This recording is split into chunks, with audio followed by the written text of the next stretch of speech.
Pelo sinal da Santa Cruz, livra-nos Deus nosso Senhor dos nossos inimigos. Em nome do Pai, e do Filho, e do Espírito Santo. Amém. Vinde, Espírito Santo, enchei os corações dos vossos fiéis e acendei neles o fogo do vosso amor. Enviai o vosso Espírito e tudo será criado e renovareis a face da terra. Oremos, ó Deus que instruísse os corações dos fiéis com o vosso Espírito Santo. Fazei que apreciemos retamente todas as coisas segundo o mesmo Espírito e gozemos sempre de sua consolação. Por Cristo nosso Senhor. Amém. Ave Maria, cheia de graça, o Senhor é convosco. Bendita sois vós entre as mulheres e bendito é o fruto do vosso ventre, Jesus.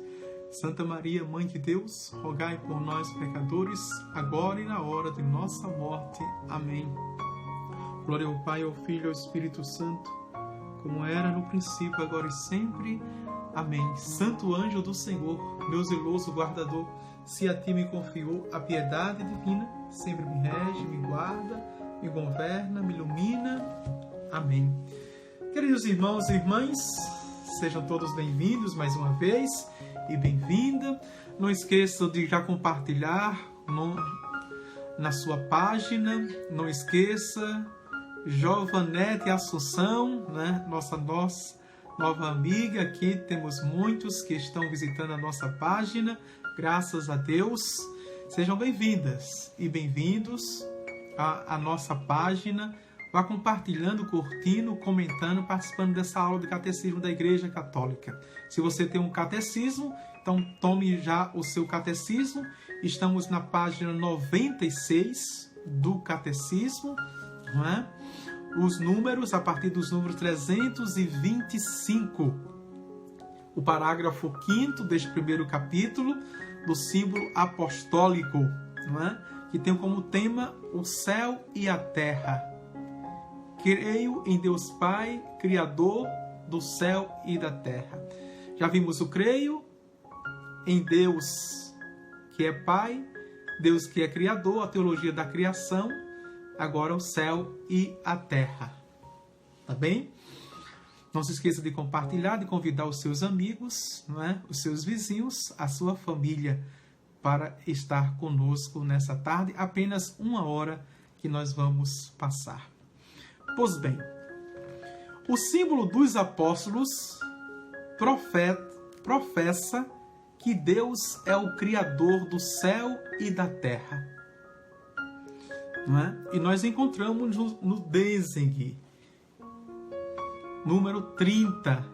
Não é?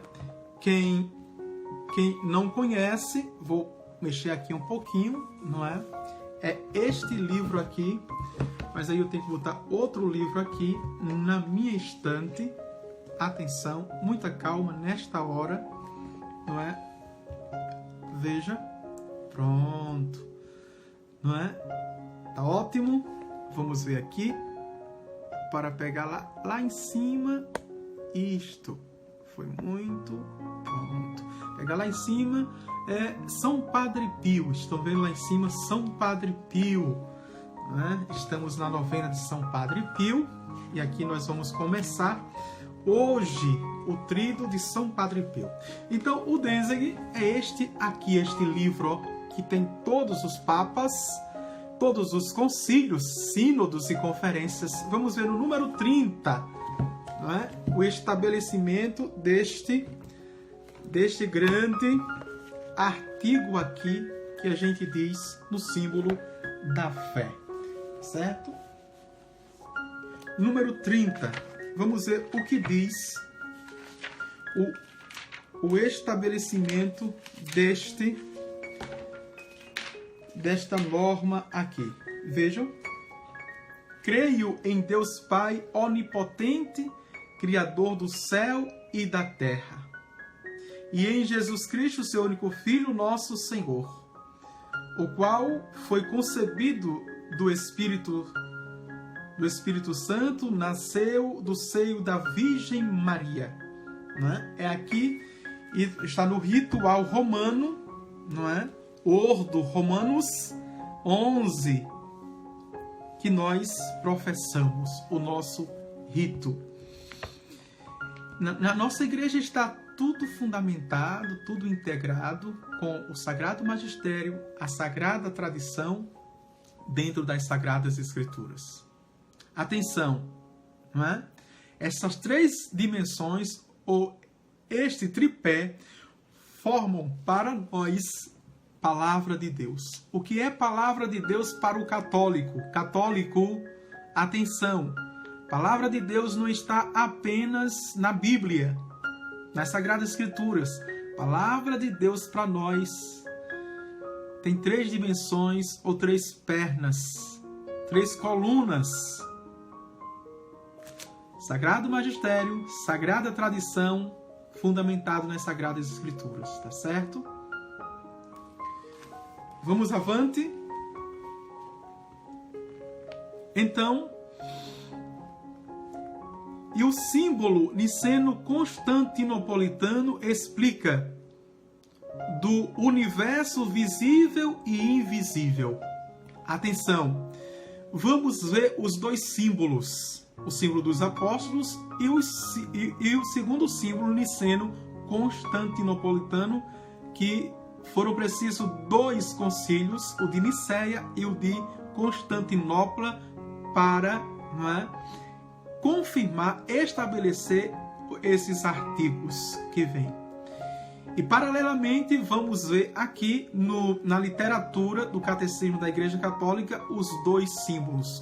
O que não falta, mas o acréscimo do segundo, o Catecismo vai colocar para nós, vai colocando para nós. Para que assim tenhamos uma visão global, universal, completa, portanto. Vejam, não é? Também no Danzig, 150 o número. Por que eu estou lendo esse número? Para fundamentar que existe um acervo, não é? Dentro da nossa tradição, história da Igreja. Está tudo registrado, está tudo documentado. Então é preciso matar a cobra e não apenas mostrar o pau, mas mostrar a cobra morta. Tá certo? Porque aí você pode enganar. Mostrando o pau, matei a cobra, mas cadê a prova? Então, mostrar a cobra morta. E tem todo um paralelo do grego, não é? O recêncio grego, o recêncio latino, que é a versão grega e a versão latina. Cremos em um só Deus, Pai onipotente, artífice do céu e da terra, de todas as coisas visíveis e invisíveis. E um só Senhor Jesus Cristo, Filho unigênito de Deus. Veja, é a versão grega. A versão latina, creio em um só Deus, Pai onipotente, artífice do céu e da terra, de todas as coisas visíveis e invisíveis. E em Jesus, e em um só Senhor Jesus Cristo, unigênito Filho de Deus. É assim que está, né, nas duas versões. A versão, o sensu grécio e o sensu latino, que é a versão grega e a versão latina. Vamos avante. O número 326 diz assim: na Sagrada Escritura, a expressão céu e terra significa tudo aquilo que existe, a criação inteira. Vejam, tanto no símbolo dos apóstolos, apostólico, tanto no símbolo dentro da história da Igreja de Niceia e Constantinopla. Vejam, quando diz cremos na versão grega ou creio na versão latina, que é essa nossa que nós professamos, não é? A compreensão é total. Em toda a criação, o céu e a terra, toda a criação, certo? Engloba toda a criação. Apesar dos firmamentos, como dizem os 2 capítulos do Gênesis. A primeira narrativa, a segunda narrativa da criação. Sobretudo na primeira narrativa, quando diz que tudo era informe, tudo era caos, não existiam os firmamentos distintos, e o Espírito Santo, o poder do Altíssimo, sobre este caos, e tudo se tornou harmonia, ou seja, cosmo, universo, portanto, e ficou diante dos nossos sentidos, em especial os nossos olhos, a distinção dos céus, da terra e dos mares. Mas quando fala em céu e terra, reúne e engloba toda a criação. Indica também o nexo no interior da criação, que ao mesmo tempo une e distingue o céu e a terra. A terra é o mundo dos homens. O céu ou os céus pode designar o firmamento, mas também o lugar próprio de Deus, nosso Pai nos céus. Encontramos em Mateus capítulo 5, versículo 16. E por conseguinte, também o céu, que é a glória escatológica. Finalmente, a palavra céu indica o lugar das criaturas espirituais, os anjos que estão ao redor de Deus. Deu para distinguir, e o Pai Nosso, ele contempla os céus, ou seja, o firmamento e o lugar de Deus. Veja a distinção, os céus com S no plural, e o céu, quando fala de céu, fala no lugar dos anjos, os seres espirituais bons, ou seres melhor angelical, certo? E Jesus nos ensinou no Pai Nosso. Pai Nosso que estais nos céus.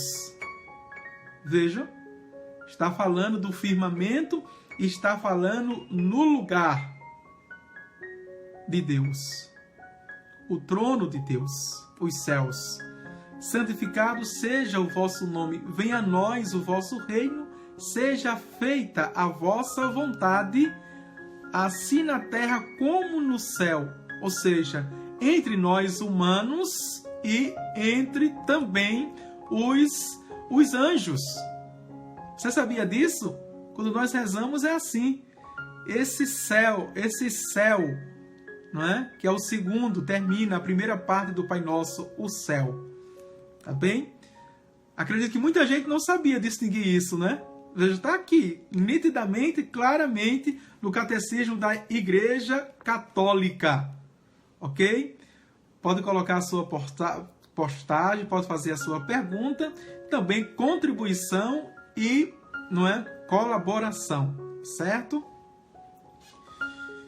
Que estão ao redor de Deus, toda a corte celeste. Quando formos falar agora no primeiro inciso dos anjos, vamos ver que existe uma escala hierárquica dos anjos. Bem, 327. A profissão de fé do Quarto Concílio de Latrão afirma que Deus criou conjuntamente, do nada, desde o início do tempo, ambas as criaturas, a espiritual e a corporal, isto é, os anjos e o mundo terrestre. Em seguida, a criatura humana, que tem algo de ambas, por compor-se de espírito e de corpo. Atenção aqui. Atenção. Está também no Danzig aqui, toda a conferência no Catecismo da Igreja Católica, estabelecido, que é o número 800, como podemos ver, o número 800, que é a fé católica, a definição da fé católica, o Concílio do Latrão, que é o 12º Concílio Ecumênico, veja, de 11 a 30 de novembro de 1215, estabelece a fé católica, a definição contra os albigenses e cátaros, diante das heresias. Que maravilha, não é? Tá tudo aqui, ó. Vê todo o acervo, não é? E você pode tê-lo também. Não é somente o padre, não é? Não é somente os religiosos, você pode tê-lo. Se encontra nas livrarias Paulos e Loyolas. Não é? São as duas editoras. Vamos lá. Cremos firmemente e confessamos sinceramente que um só é o verdadeiro Deus eterno, incomensurável, imutável, incompreensível, onipotente e inefável, Pai, Filho e Espírito Santo, 3 pessoas, mas uma só essência, substância ou natureza absolutamente simples. O Pai não provém de ninguém, o Filho só do Pai, o Espírito Santo de modo igual, de um e de outro, sempre sem início e sem fim. O Pai gera, o Filho nasce, o Espírito Santo procede, que é a teologia da Santíssima Trindade. Já vimos isso, não é? Anteriormente. Mas vejam, são consubstanciais, co-iguais, conipotentes e coeternos. Único princípio do universo, criador de todas as coisas visíveis e invisíveis. Vejam só. Espirituais e materiais, que com sua força onipotente, desde o princípio do tempo, criou do nada uma e outra criação, a espiritual e a material, isto é, a angelical e a mundana, e depois a humana, de algum modo comum a ambas. Aquilo que nós vimos no Catecismo, fundamentado no Quarto Concílio de Latrão, constituída de alma e de corpo, pois o diabo e os outros demônios foram criados por Deus naturalmente bons, mas por si mesmos se transformaram em maus. Já o homem pecou por sugestão do diabo. Essa Santa Trindade, indivisível segundo a comum essência e distinta segundo as propriedades das pessoas, dispensou ao gênero humano, por meio de Moisés, dos outros profetas e dos outros seus servos, a doutrina da salvação, segundo uma disposição dos tempos perfeitamente ordenada. Vejam, segundo a disposição do mundo ordenado. Tudo se transformou, não é? Ordem, como eu falei, não é?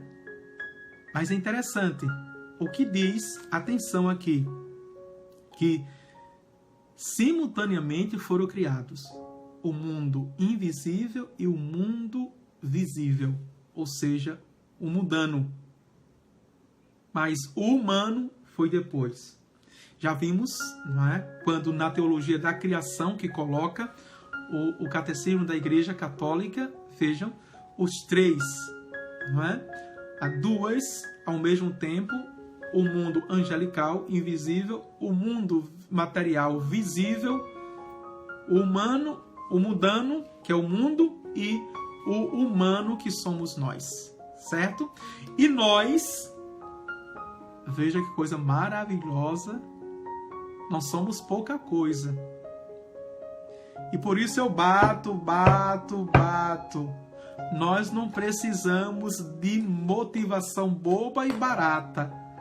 Se nós soubéssemos quem nós somos, apesar que o apóstolo Paulo já vimos, não é? A semana passada ele dizendo isso, e também o catecismo diz, foi ontem, que aqui não nos conhecemos como deveríamos conhecer, mas somente na glória. Quando estivermos face a face com o Senhor, nos conheceremos como somos de fato. Certo? Mas, veja, pela revelação, ou seja, das Sagradas Escrituras, pela revelação do magistério, nos seus documentos, nos sumos pontífices, veja, e pela revelação da Sagrada Tradição, cultualmente falando, liturgicamente falando, deveríamos e já nos conhecemos. Não somos pouca coisa. É porque a gente não associa uma coisa com a outra, certo? Deus poderia criar instantaneamente, simultaneamente, os três: o mundo angelical, o mundano e o humano. Mas por quê? Ele criou simultaneamente o invisível e o visível. E quando foi para criar o humano, parece que deu uma pausa. É assim que diz também a primeira narrativa do Gênesis. Criou todas as coisas do nada com a só palavra. E depois de ter criado a terra, não é? A segunda narrativa diz que nos criou a partir do barro, da terra. Também tem uma pausa. E veja, temos todos os elementos em nós. Temos os dois mundos, o invisível e o visível. Temos a alma, que é invisível. Mas não existe alma sem matéria no mundo visível, que é o corpo. Não existe. E não existe corpo sem alma, na integridade. Vejam. Então, além de os dois mundos estarem em nós, somos a síntese da criação mais plena e mais perfeita de Deus. Atenção, não se apequene e não deixe ninguém lhe apequenar. Não deixe. Sobretudo você que tem fé, você que é cristão, católico, é filho de Deus. Não é apenas uma criatura, é filho de Deus, é filha de Deus. E por isso, como eu disse, não precisamos de motivações bobas, baratas, de frases de efeito, não. Quem tem uma fé firme, sólida, quem exerce a sua fé, quem tem uma alma devota, não se coloca à venda, não é por migalha. Me desculpe a linguagem que eu vou usar. Não faz prateleiras de vidro, que o povo chama de vitrine, dá um nome bonito, vitrine. É uma prateleira de vidro, uma exposição, e coloca aquela tajazinha, promoção. Não. Eu não estou em prateleira, eu não estou à exposição e eu não estou em promoção. Porque o que Deus criou com tanta perfeição não tem preço. Tem muito valor, mas dinheiro nenhum compra. Você já pensou nisso? Porque tudo está em nós. Se existem seres minerais, veja, está em nós. Se existem seres vegetais, estão em nós. Se existe a dimensão animal, também está em nós. E além da humana, que não se encontra em nenhum outro, e a angelical também, a espiritual, a nossa alma. Veja. Por quê? Por quê? Para crescer da vida não precisa. Para ser mais alto um pouquinho, não precisa usar salto, tamanco, não.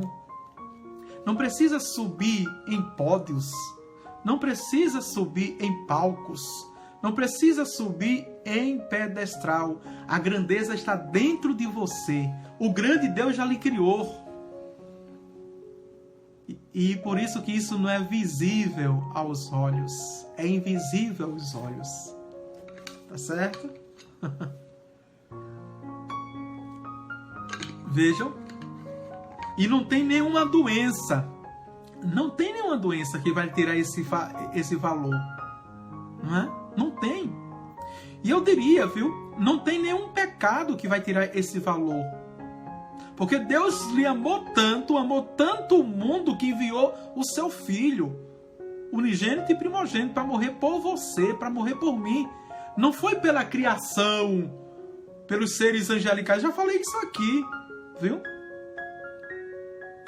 Não foi. Quer dizer, Deus não mandou o seu Filho Jesus para morrer pelo Lucifer, que foi precipitado do inferno, caiu pelo diabo. Não, mas foi por você. Deus não admite a sua queda. Deus não admite, Ele admite a sua falha, mas Ele não admite que você chegue no fundo do poço e se acostume a ficar no fundo do poço, porque você não foi criado para o fundo do poço. Você foi criado para o lugar mais alto, para estar na presença do Altíssimo. Essa é a verdade. E aqui não é motivação barata, não. Nem associe com isso. Não é? O coach da fé. Nem associe. É a palavra de Deus que coloca isso no nosso coração. O Catecismo da Igreja Católica que nos diz isso. Vejam.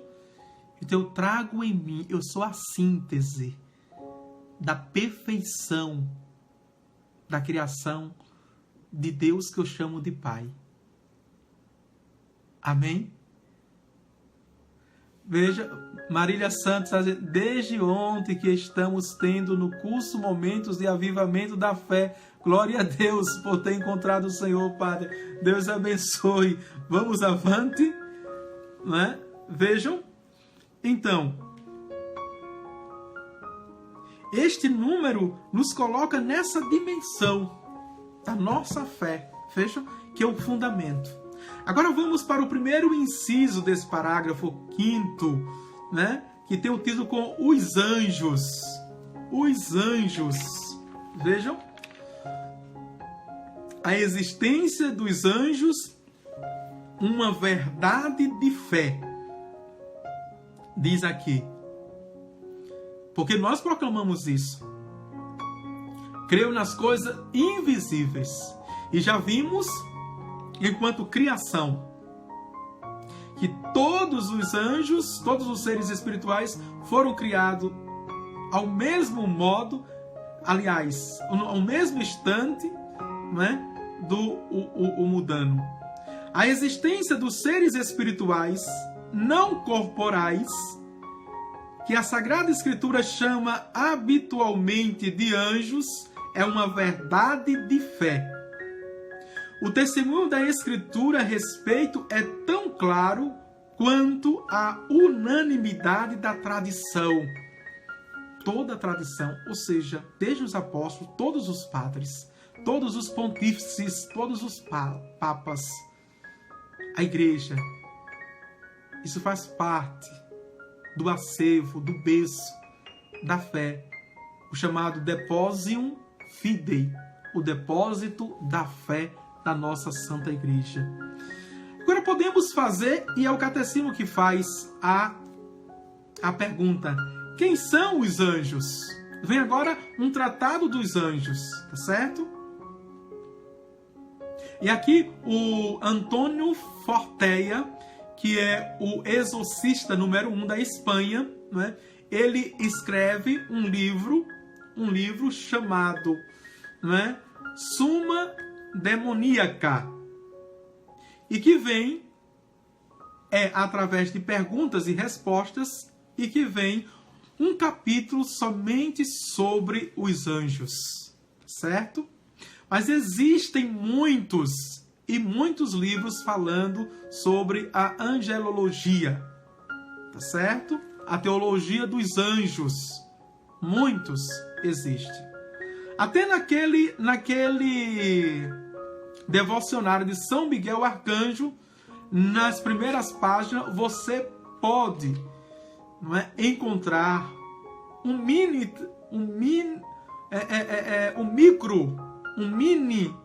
tratado dos anjos. também os arautos, só algumas indicações, viu? Os arautos do Evangelho, eles fizeram também um livreto, um livro falando sobre os anjos. Mas existem números e números só para citar alguns, tá bem? Alguns. Existem também plataformas que já deram cursos, como o próprio Arauto dos Evangelhos, na sua plataforma, tem lá, não é? Dom Henrique tem na sua plataforma um curso sobre os anjos, não é? O padre Paulo Ricardo também tem na sua plataforma um curso sobre os anjos, não é? Um padre chamado Renato também tem um curso sobre os anjos. Então vocês vão encontrar muitos cursos sobre anjos, o tratado, não é, sobre os anjos. Vamos avante. Quem são os anjos? Número 329.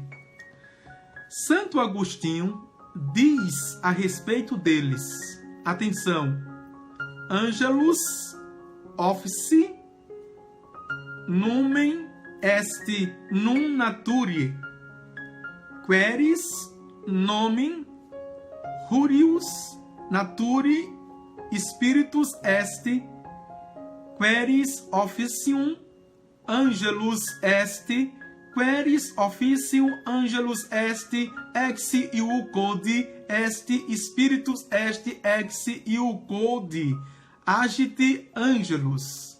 O que significa? Vejam, anjo, mensageiro, é designação de encargo, não de natureza.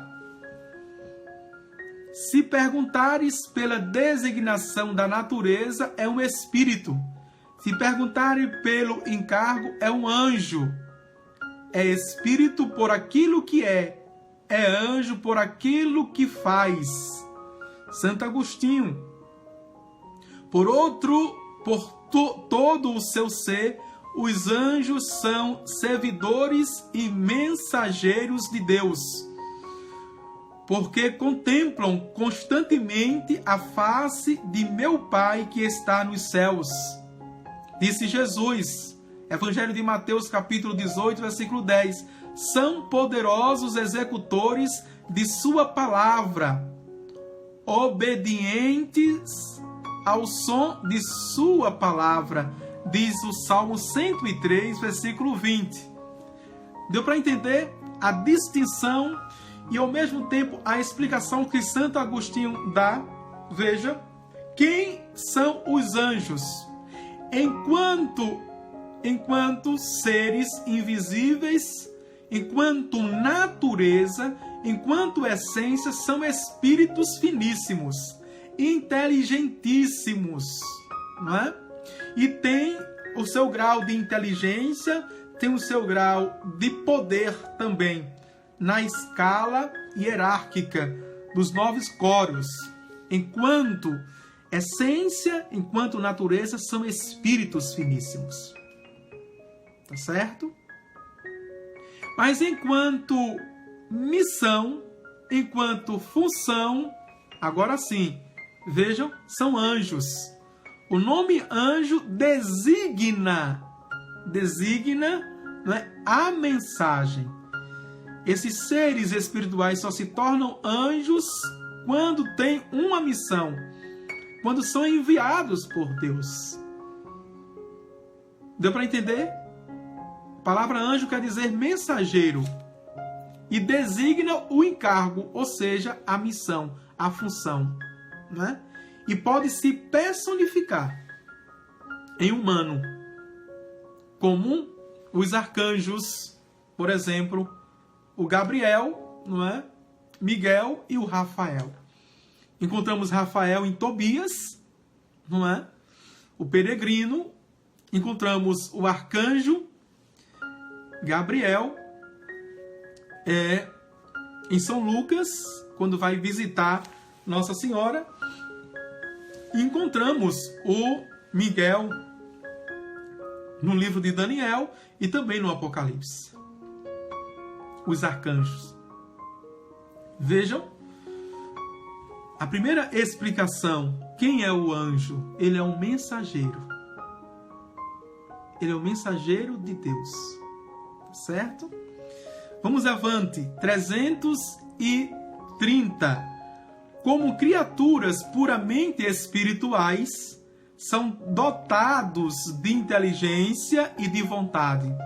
Vejam, não é? E já vimos ontem. São seres inteligentíssimos e dotados de vontade. Vontades próprias.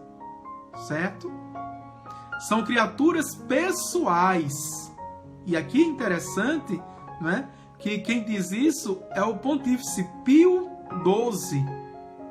Diz quando vai falar no Tratado dos Anjos. E vamos ver isso aqui no Danzig, no livro, não é? Que está no 3891.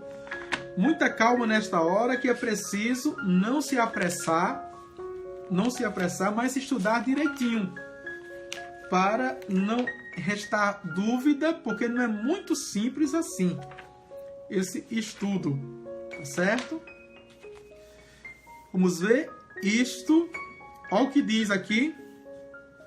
É quando vai falar das consequências das novas tendências teológicas.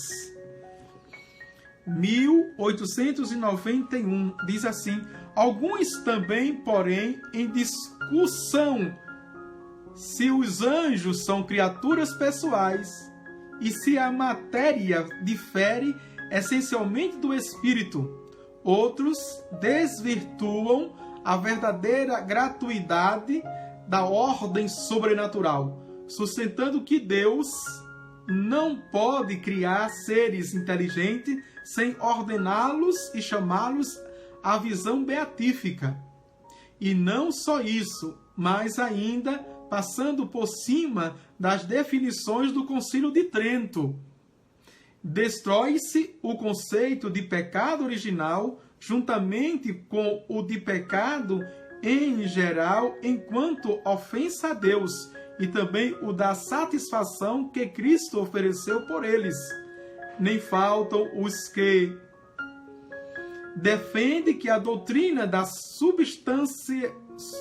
transubstanciação, baseada como está no conceito filosófico já adequado de substância, deve ser corrigida, de maneira que a presença real de Cristo na Santíssima Eucaristia se reduza a um simbolismo no qual as espécies consagradas não são mais do que sinais externos da presença espiritual de sua união íntima com os fiéis membros e seus no corpo místico.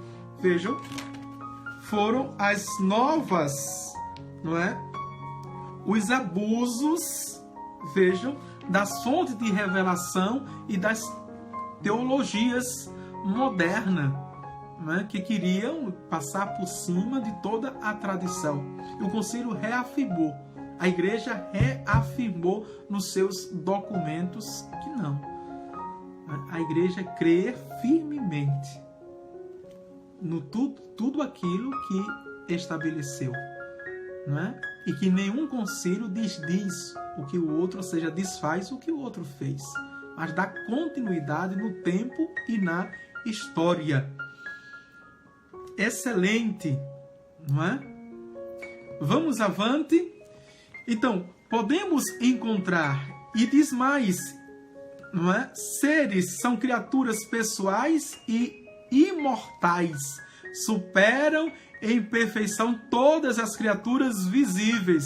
Disto dá testemunho o fulgor de sua glória, não é? Então, por exemplo, só para a gente, não é, contextualizar, a arte medieval e a arte moderna, que muitas vezes representam o anjo da guarda como se fosse um bebezinho, né? Gordinho, bochechudo, todo cheio daqueles nozinhos como bebezinho, o anjo. Não. Isso é um equívoco e essa arte vai contra a nossa fé. Nada de acreditar. E daí veio o imaginário que as crianças, que quando morrem ainda bebês, são anjinhos. Veja, na representação. Não, toda criança, nenhuma criança é anjo, não, porque elas não têm o pecado pessoal, mas elas trazem o pecado da queda, o pecado original. Não é? O pecado original. É por isso que a igreja aconselha, entrando neste tema, que se batize nos primeiros 30 dias, né? No 30º dia já batize, para que, veja, corrigido, tirado pelo batismo, o pecado original. Então, elas não têm o uso da razão, elas não têm a liberdade do pecado pessoal, porque não têm a consciência ainda. Então, elas são santas. E às vezes os pais têm santo em casa, porque não tem pecado. O santo é aquele que não tem pecado, não é? E não sabe. E muitas vezes tem um pecador que chama de santo, porque, sobretudo nessa cultura agora de só batizar quando decidir. Veja, não é? O que eu quero dizer, que santo anjo não é criancinha. Não é criancinha. Anjo, ele pode se personificar, né, como uma criança para brincar com outra criança.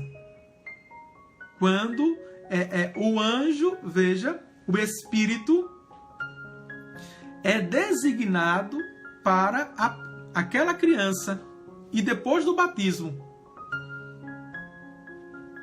Não é? Para aquela criança, depois do batismo. Então ele pode brincar com a criança. Muitos relatos que crianças, não é, conversam com seus anjos da guarda e se personifica, tá certo? Mas um anjo é um ser, uma criatura inteligentíssima, dotada de vontade, como nós vimos, né? E incomparavelmente mais forte, poderosa do que todos os seres humanos junto, apenas um anjo. Então não tem nada de criancinha, de bobinho, de ingênuo, tá certo? O anjo é uma pessoa com todos os, aliás, é uma criatura com todos os poderes dados por Deus, criado assim por Deus. Bem, por isso que nada de tirar chacota com o anjo, de brincar com o anjo, de profanar. Não, nada. É sério. E o nosso anjo é santíssimo. O anjo da guarda é santíssimo, puríssimo, perfeitíssimo. Cuidado, não é? E a arte moderna ainda, outra observação para a gente continuar. A arte moderna ainda coloca, não é, os santos com traços femininos. Nada contra a mulher, mas não se encontra nenhum amparo, tanto no magistério, nas sagradas escrituras e na tradição, que anjo, por ser assexuado, pode, não é, colocá-lo angelical, porque está no imaginário humano angelical, vir com traços feminino. Né? A gente confunde muito os sentimentos de ternura, né? De afeto com traços femininos. Nada. Anjos são guerreiros. Santo anjo do Senhor, veja, meu zeloso guardador, se a ti me confiou a piedade divina, sempre me rege, me guarda, me protege, me ilumina, amém. Não. O anjo não é esse ser mole, não. Entendeu? Foi designado para me proteger de todos os males, de todos os perigos. Quando eu permito, veja, quando eu permito e quando a minha conduta não desagrada ao anjo. Tá certo? Porque se a minha conduta desagrada a Deus, desagrada o anjo, porque ele não está, não é, próximo a mim, junto de mim, por causa de mim, mas em obediência a Deus. Lembrando que ele é dotado de inteligência e também de vontade. Tá certo? Então, essas duas observações que a gente encontra na arte moderna, das configurações do anjo. Não é? Como São Miguel também. A imagem que a gente vê de São Miguel com o escudo, São Miguel com a espada, é uma representação daquilo que tem na Bíblia de batalha. São Miguel combateu, não é? Mas é preciso saber como São Miguel combateu, minha gente. Ângela Monteiro está dizendo, não é? Muito bom saber. Muitas vezes escutei dizer morreu um anjinho e era uma criança. Ótima catequese, padre. Veja, muito bem, Ângela. Mais contribuições aqui. Vamos ver. Jacira, Cristo é o centro do mundo angélico, porque nele foram criadas todas as coisas, o céu... Muito bem, Jacira. Veja, é importante frisar isso. A questão do nosso anjo, não é? Sobretudo o São Miguel Arcanjo. Como foi que ele... Miguel, não é? Que seres espirituais, veja, não tem nome. Eles têm nome quando eles se tornam anjos. Dá para entender isso, não dá? E aqui não é fantasia não, viu? Aqui não é imaginação. Eles são, por natureza, seres espirituais. E quando o Deus designa a sua missão, que é mensageiro, eles ganham nome. Mas lá, na corte celeste, nos céus, eles não têm nome. Eles não têm nome. E diz, e Miguel combateu. Por que Miguel combateu? Veja, Miguel venceu Lúcifer por causa da soberba de Lúcifer. Lúcifer era tão poderoso, na linguagem humana, o braço direito de Deus, que ele começou a fazer seres espirituais para ele. Veja o poder que esse anjo tinha, aliás, que esse espírito tinha nos céus. Começou para guerrear contra Deus, o próprio Deus. E Miguel era o anjo mais simples e mais humilde. E por ser mais simples e mais humilde, era um dos seres mais fiéis. Não é? Quando começou o combate dos espíritos angelicais e dos espíritos bons que ficaram obedientes, bondade aqui é no sentido de ser obediente, os espíritos maus que seguiram a sugestão do Lúcifer, veja, desobediente, portanto, lá no finalzinho, uma voz se levantou, veja, e perguntou a Lúcifer, que queria combater Deus. Lúcifer, quem como Deus? Lúcifer, quem como Deus? Lúcifer, quem como Deus? E Lúcifer não foi capaz de responder. Na sua inteligência, veja, tão grande. Mas ele não quis. Ele sabia, mas ele não quis por causa da sua soberba. Porque se ele desse a resposta, estaria admitindo ninguém como Deus. Veja, ninguém como Deus é o nome Micael. Micael. Então, esse espírito ficou conhecido como Micael. Micael. E na representação popular, na arte, não é? Por defender, por guerrear, por combater, ele vem como soldado romano. ele vem como soldado romano. Parece com a espada, com escudo, com capacete, vestido. O meu aqui, da paróquia, né, que faz a quaresma, vê como ele é. Tá certo? Foi uma configuração. Isso. Mas Miguel derrota qualquer vanglória, qualquer soberba, qualquer prepotência, qualquer orgulhoso, qualquer vaidoso, qualquer autossuficiente, por sua humildade. Minha gente, a humildade e simplicidade vence qualquer coisa. Porque humildade e simplicidade requer a fé, requer a esperança e o amor. Fé, esperança e o amor não dependem de nós. São virtudes teologais, virtude de Deus que Ele nos dá. Quem vive da fé é mais feliz. Quem vive pela virtude da esperança é mais feliz. Quem vive no amor é mais feliz. O apóstolo Paulo, veja, sem arrogância, o apóstolo Paulo, e hoje nós podemos comprovar isso. E eu quero abrir aqui, não é? Eu quero abrir 1 Coríntios, que vocês já sabem, capítulo 13, versículo 13. E eu quero contextualizar este segundo hino que ele faz ao amor, não é?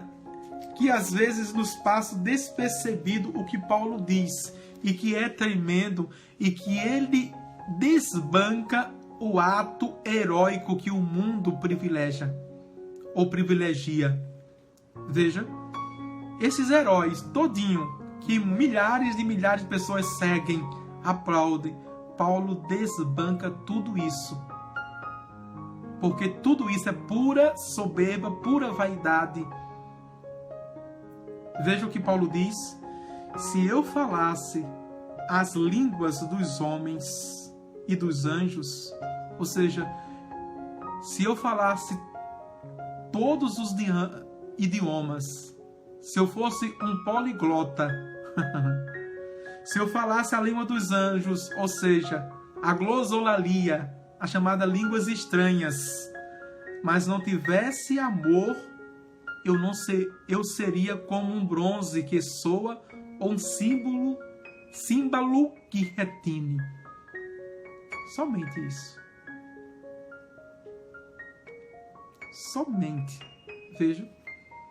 Paulo vai dizer, não tem valor nenhum. Para o mundo, sim. Quando as pessoas falam, não é, inglês, né? Já o povo fica, vejam. E Paulo vai dizer, se eu falasse todos os idiomas, se eu falasse a língua também dos anjos, ou seja, se eu dominasse a linguagem do mundo invisível e do mundo visível. É isso que Paulo quer dizer. Das duas criações. Vejam. Mas se não tivesse amor, não adiantaria de nada. E segura aí, viu? Se você acha muito, veja, o segundo versículo. Se eu tivesse o dom da profecia, se conhecesse todos os mistérios e toda a ciência, se tivesse toda a fé a ponto de remover montanhas, mas não tivesse amor, eu nada seria. Dá para entender? Que espetáculo é isso aqui? Às vezes eu fico maquinando, eu pego, não é? Do nada, estou pensando, eu pego do nada esse texto e fico pensando aqui, se eu tivesse o dom da profecia, se eu conhecesse todos os mistérios e toda a ciência do mundo, se eu soubesse. Veja, se eu dominasse todas as disciplinas e não tivesse o amor, eu nada seria. Nada seria. Você acha muito? Vamos avante, que ele ainda vai nos chocar com a sua realidade, com o seu realismo. Veja, se eu gastasse todos os meus bens no sustento dos pobres e até me entregasse como escravo para me gloriar mas não tivesse amor, de nada me aproveitaria isso. Eu viraria um mendigo, mas não agradaria a Deus. Veja. Tá achando pouco?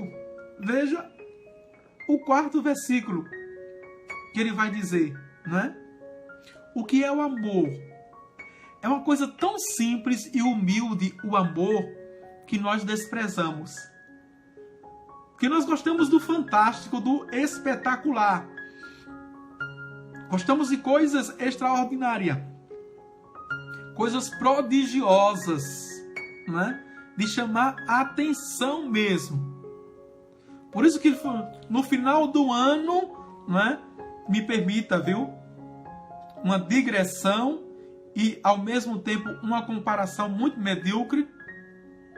Por isso que no final do ano, as nossas missas se esvaziam e a praia, a cidade, que colocar o espetáculo da queima de fogo, não é? Mais tempo é a praia e a cidade que mais atrai. Que as pessoas não vão mais para a missa para não perder a queima dos fogos, o espetáculo. Então a gente está nessa sociedade do espetáculo, de queima de fogos. Não a queima mais do Espírito Santo, mas de fogos. E quanto mais brilhar, mais reluzir, quanto mais tiver cores nos ares, melhor para nós. Vejam. Paulo vai dizer assim, ó, vê, o amor é paciente. Diante do estressado, veja, diante da inquietação, diante dos nossos anseios, as nossas ansiedades, Paulo diz que o amor é paciente, sabe esperar. Veja, não é? É benfazejo, não é invejoso, não é presunçoso, portanto. Veja, não se enche de orgulho, não faz nada de vergonhoso, não é interesseiro, não se encoleriza, não leva em conta o mal sofrido, não se alegra com a injustiça, mas fica alegre com a verdade. Ele vai nos dizer que tudo desculpa, tudo crê, tudo espera e tudo suporta. O amor é tão humilde, o amor é tão simples. Por isso que o Espírito que fez a pergunta, quem como Deus? Micael precipitou Lúcifer no seu brilhantismo, veja, na sua luz que ofuscava. Cuidado para não buscar luz demais e ser ofuscado por ela, por tantos brios, não é? Por tantos holofotes na vida. Ficamos por aqui, meus queridos irmãos e irmãs, e ficamos, não é? Esse 330, como criaturas puramente espirituais, são dotados de inteligência e vontade, já fizemos, não é? E vamos ficar aqui no número 331, que tem o título Cristo com todos os seus anjos. Amanhã a gente dá continuidade, na quarta-feira, a esse tratado dos anjos, tá certo? Valeu a aula de hoje, então comente aí.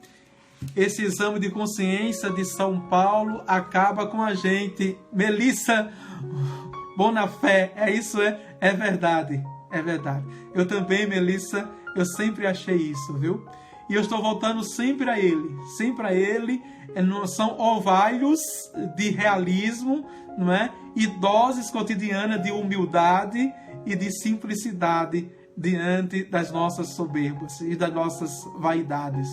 Tá certo? Agora eu quero vos abençoar. Não esqueça de compartilhar. Não esqueça de compartilhar também nos seus grupos. O Senhor esteja convosco. Ele está no meio de nós. Abençoe-vos, Deus.